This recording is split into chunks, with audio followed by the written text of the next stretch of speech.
Assalamualaikum warahmatullahi wabarakatuh.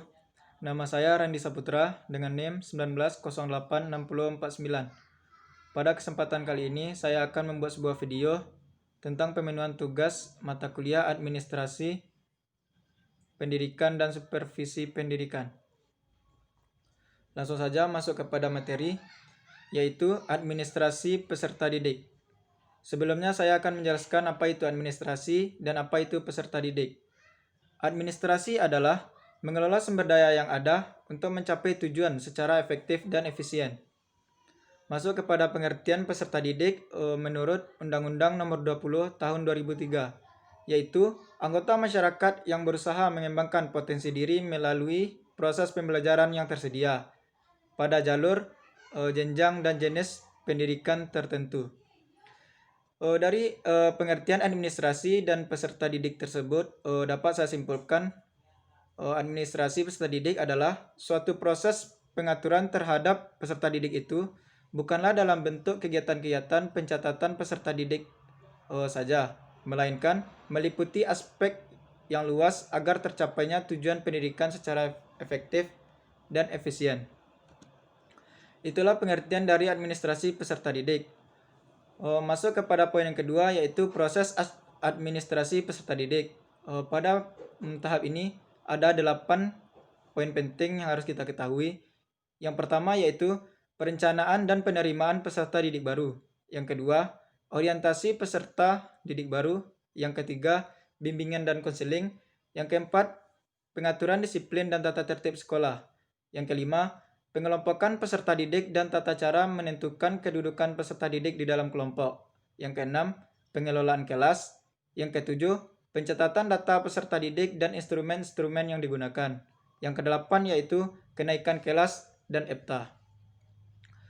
Masuk kepada poin yang ketiga, yaitu instrumen administrasi peserta didik. Pada poin ini, instrumen administrasi peserta didik terbagi kepada dua bagian. Yang pertama yaitu manual dan elektronik.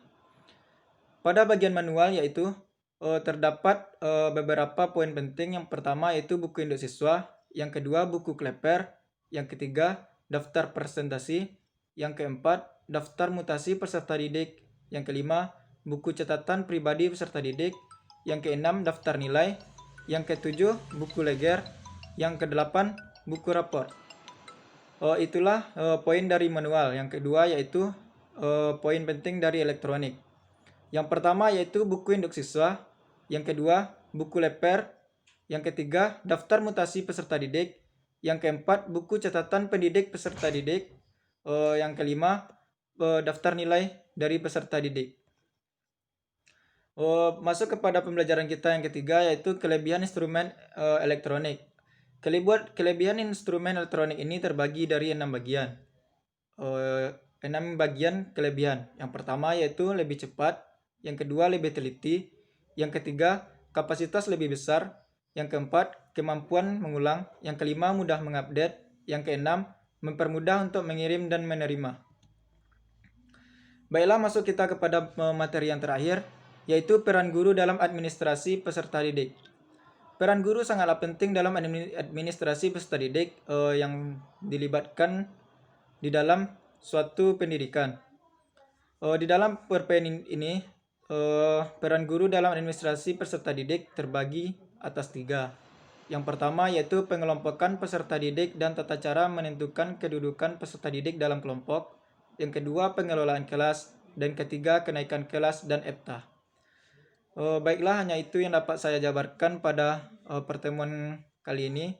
Terlebih dan kekurangnya saya mohon maaf. Wabillahi taufik wal hidayah. Wassalamualaikum warahmatullahi wabarakatuh.